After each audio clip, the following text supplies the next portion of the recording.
Good morning friends. आज है 21 अप्रैल 2021 और हम डिस्कस करेंगे आज का हरियाणा करंट अफेयर। तो शुरू करते हैं फर्स्ट क्वेश्चन के साथ। हरियाणा के किस शहर में शहद मंडी बनाई जाएगी? इसमें आपके ऑप्शन हैं यमुनानगर, गन्नौर, हिसार और फरीदाबाद। तो यहाँ पर राइट आंसर रहेगा यमुनानगर।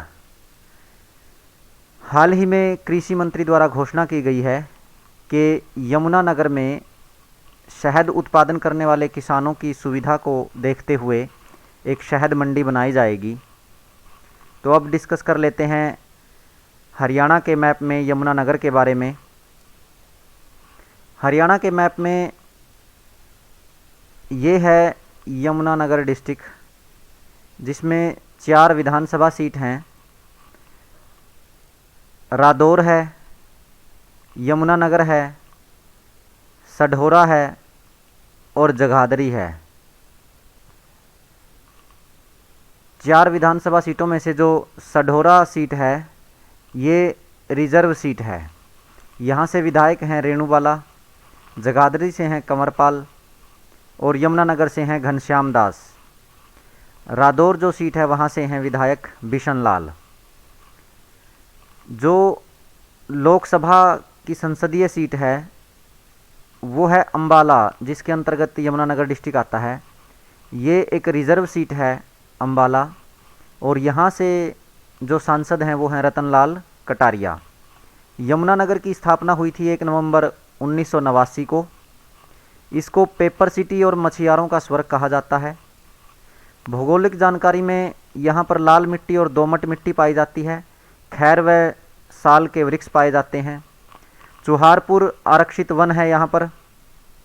क्लेसर राष्ट्रीय पार्क है जहाँ पर भौंकने वाले हिरण और जंगली मुर्गा पाया जाता है। काफ़ी इम्पोर्टेंट है, इसको याद रखिएगा। भौंकने वाले हिरण क्लेसर राष्ट्रीय पार्क में पाए जाते हैं। यमुनानगर के बारे में कुछ और देख लेते हैं। यहाँ पर चिट्टा मंदिर है, कपाल मोचन या सोम सरोवर तीर्थ कहिए, सूर्य कुंड मंदिर है और लक्कड़हारा मंदिर, भगवान परशुराम सर्वधर्म मंदिर, आदि बद्रीनाथ मंदिर और पंचमुखी हनुमान मंदिर और मंत्र देवी मंदिर।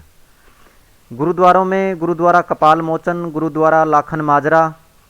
औद्योगिक जानकारी की बात करें तो 1969 में यमुनानगर में हरियाणा डिस्टिलरी की स्थापना की गई थी, जहां पर शराब का उत्पादन होता है। यमुनानगर की टिम्बर मार्केट 1947 से पूर्व अब्दुल्लापुर मंडी के नाम से प्रसिद्ध थी और सरस्वती शुगर मिल 1933 में स्थापना की गई थी। एशिया की सबसे बड़ी शुगर मिल है। पीतल, तांबे तथा एल्यूमिनियम के बर्तन जगाधरी में बनाए जाते हैं। Railway carries and wagon workshop है और गोला बारूद के बक्सों की 60% आपूर्ति यहीं से होती है।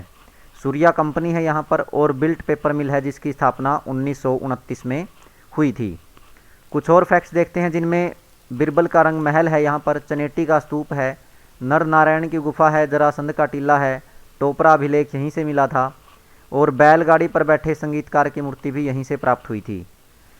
यमुना की सहायक नदियां हैं यहाँ पर सोम, पथराला, बूढ़ी और पश्चिमी यमुना नहर से सिंचाई होती है। चोटांग नदी है, राक्षी नदी है, सरस्वती नदी है और बोली नदी है। अन्य मुख्य केंद्रों की बात करें तो हाथी पुनर्वास अनुसंधान केंद्र है बनसंतौर में, काफ़ी इम्पोर्टेंट है। सरस्वती नदी शोध संस्थान है आदि बद्री में। ताजेवाला है, दीनबंधु छोटूराम तापीय विद्युत परियोजना है जिसकी स्थापना 2008 में हुई थी। हथनी कुंड बैराज परियोजना है यहाँ पर। बिल्ट फुटबॉल स्टेडियम है और 1925 में जगाधरी से ब्राह्मण समाचार पत्र प्रकाशित किया गया था। ये थे यमुनानगर के बारे में कुछ एक्स्ट्रा फैक्ट्स। चलते हैं नेक्स्ट क्वेश्चन की ओर। हरियाणा के मुख्यमंत्री मनोहर लाल खट्टर का जो प्रिंसिपल मीडिया एडवाइज़र है वो किसे नियुक्त किया गया है?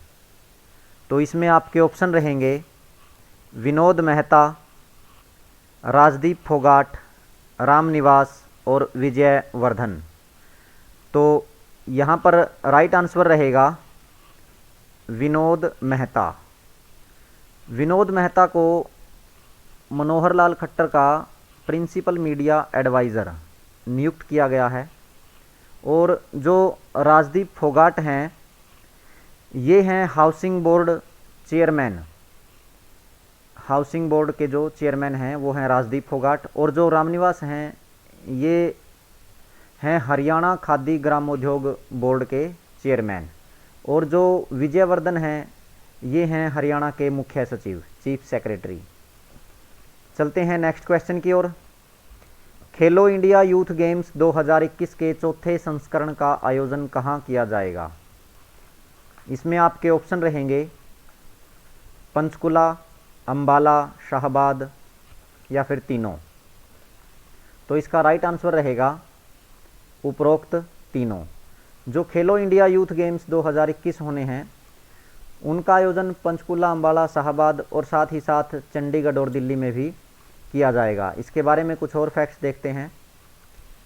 यह चौथा संस्करण होगा इसका, और 21 नवंबर से 5 दिसंबर तक इसका आयोजन किया जाएगा, जिसमें अंडर 18 कैटेगरी के खेल आयोजित किए जाएंगे, और साथ ही साथ ब्रिक्स गेम्स 2021 के कुछ खेलों का भी आयोजन इसके साथ ही करवाया जाएगा। ब्रिक्स जिसमें ब्राज़ील, रूस, चाइना, इंडिया और साउथ अफ्रीका हैं, ये इन देशों का समूह है जिसको ब्रिक्स कहा जाता है। और जो बैठक हुई थी खेलो इंडिया यूथ गेम्स के लिए, उसमें जो ओएसडी हैं खेलो इंडिया के, पंकज नैन हैं आईपीएस, उन्होंने बताया था कि 25 खेलों का आयोजन किया जाएगा, जिनमें से 5 पारंपरिक खेल हैं जैसे गतका, कलारीपयट्टू, थांगता, मलखंब और योग। चलते हैं नेक्स्ट क्वेश्चन की ओर। हरियाणा पुलिस कंप्लेंट अथॉरिटी का चेयरपर्सन किन्हें नियुक्त किया गया है? इसमें आपके ऑप्शन हैं श्रीमती नवराज संधू, श्री कामेश्वर कुमार मिश्रा, श्री रमेश चंद वर्मा और श्री मनोज यादव। तो यहाँ पर राइट आंसर रहेगा श्रीमती नवराज संधू। इनको हरियाणा पुलिस कंप्लेंट अथॉरिटी का चेयरपर्सन नियुक्त किया गया है, और जो ये 2 मेंबर हैं श्री कामेश्वर कुमार मिश्रा और श्री रमेश चंद वर्मा, इनको पुलिस कंप्लेंट अथॉरिटी का मेंबर नियुक्त किया गया है। ये चेयरपर्सन हैं और ये दोनों मेंबर हैं। और जो श्री मनोज यादव हैं ये हरियाणा के डीजीपी हैं, DGP director general of police, ये हैं हरियाणा के मनोज यादव। चलते हैं नेक्स्ट। हरियाणा जल संसाधन प्राधिकरण का सदस्य किन्हें नियुक्त किया गया है? इसमें आपके ऑप्शन हैं संजय मरवाहा, धर्मपाल सिंह बेनीवाल, मुख्तियार सिंह लांबा और उपरोक्त तीनों। तो यहाँ पर राइट आंसर रहेगा उपरोक्त तीनों। इन तीनों को हरियाणा जल संसाधन प्राधिकरण का सदस्य नियुक्त किया गया है। संजय मरवाहा जो हैं ये अंबाला से हैं, धर्मपाल सिंह बेनीवाल ये पंचकुला से हैं, और जो मुख्तियार सिंह लांबा हैं ये महेंद्रगढ़ से हैं। इसके बारे में भी कुछ फैक्ट्स देखते हैं। ये हम बता ही चुके हैं कि इनको तीनों को सदस्य नियुक्त किया गया है, लेकिन जो वेरी इंपॉर्टेंट है वो ये है कि हरियाणा जल संसाधन जो प्राधिकरण है उसकी चेयरपर्सन है श्रीमती केशनी आनंद अरोड़ा, जो रिटायर्ड आईएएस हैं, और इसके सीईओ हैं श्री सतबीर सिंह काद्यान। ये याद रखना है। चलते हैं नेक्स्ट क्वेश्चन पर। हरियाणा के किस थर्मल पावर स्टेशन ने लगातार 145 दिन बिजली का उत्पादन कर रिकॉर्ड बनाया है? इसमें आपके ऑप्शन रहेंगे झज्जर, बरवाला, पानीपत और यमुनानगर। तो यहाँ पर राइट आंसर रहेगा यमुनानगर। यमुनानगर में जो Chhotu Ram, Deenbandhu Chhotu Ram thermal power station है, उसने ये रिकॉर्ड बनाया है लगातार 145 दिन बिजली का उत्पादन करके। तो साथ ही साथ देख लेते हैं जो झज्जर है, यहाँ पर है महात्मा गांधी और Indira Gandhi thermal power station, वो झज्जर में है। बरवाला में है राजीव गांधी जो थर्मल पावर स्टेशन है, और पानीपत में पानीपत थर्मल पावर स्टेशन है। इसके बारे में देख लेते हैं। यहाँ पर 300 मेगावाट यूनिट है Deenbandhu Chhotu Ram thermal power station में यमुनानगर, जिसने कि लगातार 145 दिन बिजली उत्पादन करने का रिकॉर्ड बनाया है। और मार्च में 86.32% का जो मासिक प्लांट लोड फैक्टर है वो हासिल करने वाला यह प्लांट देश के सर्वश्रेष्ठ पावर प्लांटों में शामिल हो गया है। चलते हैं नेक्स्ट। दोस्तों आज 21 अप्रैल है और आज है सिविल सेवा दिवस, इसीलिए हमने इस क्वेश्चन को शामिल किया है। निम्न में से हरियाणा लोक सेवा आयोग के चेयरमैन कौन हैं? तो आपके ऑप्शन रहेंगे सत्येंद्र नाथ टैगोर, आलोक वर्मा, दरबारी लाल गुप्ता और किरण बेदी। तो यहाँ पर जो राइट आंसर रहेगा वो है आलोक वर्मा। आलोक वर्मा हरियाणा लोक सेवा आयोग HPSC के चेयरमैन हैं। वर्तमान में। और जो दरबारी लाल गुप्ता हैं ये एचपीएससी के पहले चेयरमैन थे, फर्स्ट चेयरमैन ऑफ एचपीएससी दरबारी लाल गुप्ता।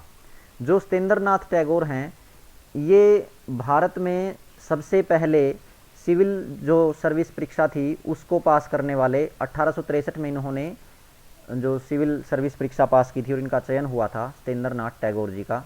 रविंद्रनाथ टैगोर के भाई थे सॉरी। और जो किरण बेदी हैं ये भारत की पहली महिला आईपीएस ऑफिसर थी, बनी थी 1972 में। इन्होंने आईपीएस में इनकी सिलेक्शन हुई थी किरण बेदी की, रिटायर्ड हो चुकी हैं। तो ये भी एक्स्ट्रा फैक्ट्स आपको याद रखने हैं। और ये इम्पोर्टेंट है कि 21 अप्रैल को सिविल सेवा दिवस सेलिब्रेट किया जाता है। चलते हैं नेक्स्ट क्वेश्चन की ओर। हाल ही में रामायण पर पहली ऑनलाइन प्रदर्शनी का उद्घाटन किसने किया? इसमें आपके ऑप्शन हैं प्रहलाद सिंह पटेल, रविशंकर प्रसाद, रमेश पोखरियाल निशंक और स्मृति ईरानी। तो यहाँ पर राइट आंसर रहेगा प्रहलाद सिंह पटेल। जो प्रहलाद सिंह पटेल हैं वो पर्यटन एवं संस्कृति मंत्री हैं हमारे। इन्होंने ऑनलाइन प्रदर्शनी का जो है उद्घाटन किया है। ये जो विश्व विरासत दिवस था उसी अवसर पर इन्होंने एक वेबिनार आयोजित किया था, इंडियाज़ हेरिटेज पावरिंग टूरिज़्म। उसको संबोधित करते हुए जो रामायण पर पहली ऑनलाइन प्रदर्शनी है उसका उद्घाटन इन्होंने किया था। और ये ऑनलाइन प्रदर्शनी में नई दिल्ली में जो राष्ट्रीय संग्रहालय है उसके जो विभिन्न कला स्कूल हैं वहाँ से लघु चित्रों के संग्रह को दिखाया गया था। और इन्होंने कहा था कि जैसी विरासत हमारे देश में पाई जाती है, मंदिरों की, नृत्य की, संगीत की, शास्त्रों की, वो दुनिया में कहीं भी नहीं मिलती। तो अब हम बात कर लेते हैं जो साथ में दिए हुए हैं रविशंकर प्रसाद। ये हैं हमारे सूचना प्रौद्योगिकी और कानून मंत्री भारत के। रमेश पोखरियाल निशंक हैं जो हमारे शिक्षा मंत्री हैं भारत के। स्मृति ईरानी हैं, महिला एवं बाल विकास मंत्री हैं स्मृति ईरानी। तो हम ये फैक्ट्स भी साथ ही साथ याद करते चलेंगे। चलते हैं नेक्स्ट क्वेश्चन की तरफ। निम्न में से क्रिकेटर सुरेश रैना की आत्मकथा कौन सी है? तो इसमें आपके ऑप्शन रहेंगे the test of my life, a century is not enough, playing it my way, और फोर्थ है believe what life and cricket taught me. तो ये 4 ऑप्शन हैं, इसमें से राइट आंसर रहेगा fourth number, believe what life and cricket taught me. ये सुरेश रैना की आत्मकथा है, हाल ही में इसको रिलीज़ किया गया है। और पेंगुइन इंडिया द्वारा ये जो आत्मकथा है इसको प्रकाशित किया जाएगा। साथ में ये देख लेते हैं जो साथ के जो 3 ऑप्शन हैं ये किसके हैं। The test of my life ये युवराज सिंह की आत्मकथा है। A century is not enough ये सौरव गांगुली जी की है। और प्लेइंग इट माई वे ये सचिन तेंदुलकर की है। चलते हैं नेक्स्ट क्वेश्चन की ओर। हाल ही में किस देश ने भारत में अपना पहला मेगा फूड पार्क प्रोजेक्ट शुरू किया है? आपके ऑप्शन हैं चीन, जापान, रूस और इटली। तो यहाँ पर राइट आंसर रहेगा इटली। इटली ने हाल ही में भारत में अपना पहला मेगा फूड जो पार्क है वो प्रोजेक्ट शुरू किया है। और ये जो प्रोजेक्ट शुरू किया है ये गुजरात के मेहसाणा ज़िला में एक फनीधर जगह है, वहाँ पर इसको शुरू किया गया है। तो पहले हम गुजरात के बारे में देख लेते हैं। ये भारत के मैप में यहाँ पर है गुजरात स्टेट जो अपने बॉर्डर साझा करता है पाकिस्तान से, राजस्थान से, मध्य प्रदेश से और महाराष्ट्र से। और गांधीनगर इसकी कैपिटल है। राज्यपाल हैं आचार्य देवव्रत, मुख्यमंत्री हैं विजय रूपाणी। और जो कर्क रेखा है वो गुजरात से होकर गुजरती है। अब हम वर्ल्ड के मैप पर इटली को देख लेते हैं। यूरोपियन कंट्री है इटली।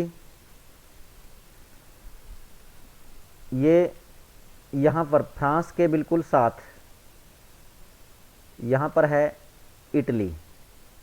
ये है इटली।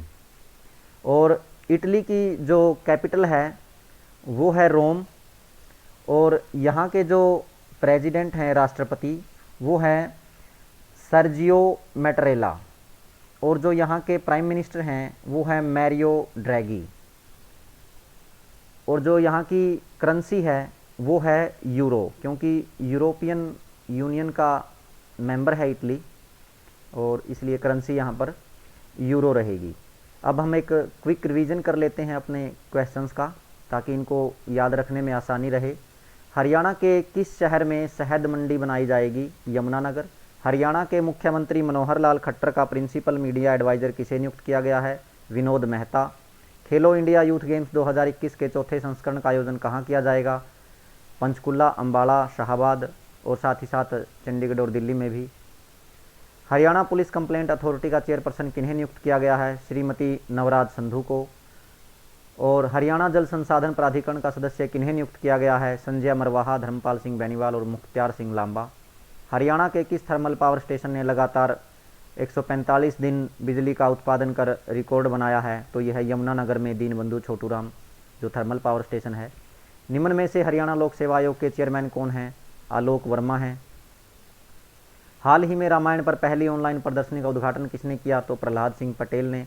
निम्न में से क्रिकेटर सुरेश रैना की आत्मकथा कौन सी है? Believe what life and cricket taught me. हाल ही में किस देश ने भारत में अपना पहला मेगा फूड पार्क प्रोजेक्ट शुरू किया? तो ये इटली ने किया, गुजरात के मेहसाणा में। अब देख लेते हैं वर्ड ऑफ द डे, ताकि हमारी वोकैबलरी इम्प्रूव हो। आज का जो वर्ड है वो है फ्रूगल, जिसका मीनिंग होता है मितव्ययी। सेंटेंस यूज देख लेते हैं। The best tip on frugal living for singles is to get a roommate. जो सिंगल्स हैं उनके लिए अगर मितव्ययी जीवन जीना है तो एक टिप सबसे अच्छी रहेगी कि वो रूममेट के साथ रहें। जैसे हम पढ़ाई के दौरान हॉस्टल में रहते हैं तो साथ में एक रूममेट या फिर अलग बाहर से रूम लेकर रहते हैं, तो अकेले रहने की बजाय अगर साथ में रूममेट रखते हैं तो हमारा खर्च कम रहता है। तो फ्रूगल भी वही मितव्ययी होगा जिसमें हम कम खर्च करते हैं। सिनोनिम की बात करें तो स्पेयरिंग और थ्रिफ्टी, इनका भी मीनिंग स्पेयरिंग का जैसे कम, अल्प जो किफ़ायती होता है, और थ्रिफ्टी भी जो मितव्ययी होता है। एंटोनिम की बात करें एक्स्ट्रावेगेंट और प्रोडिगल। एक्स्ट्रावेगेंट खर्चीला, और प्रोडिगल की बात करें तो ये भी खर्चीला ही है, जो बहुत ज़्यादा में मतलब मात्रा में खर्च करता है, ध्यान ना रखता हो चीज़ों को खर्च करने में। तो ये था आज का हमारा सेशन। उम्मीद है आपको वीडियो पसंद आई होगी। अगर वीडियो पसंद आई है तो इसको लाइक और शेयर ज़रूर करें, चैनल को सब्सक्राइब करें। कल फिर मिलते हैं नई जानकारी के साथ। तब तक के लिए हंसते रहिए, मुस्कुराते रहिए। Thank you so much.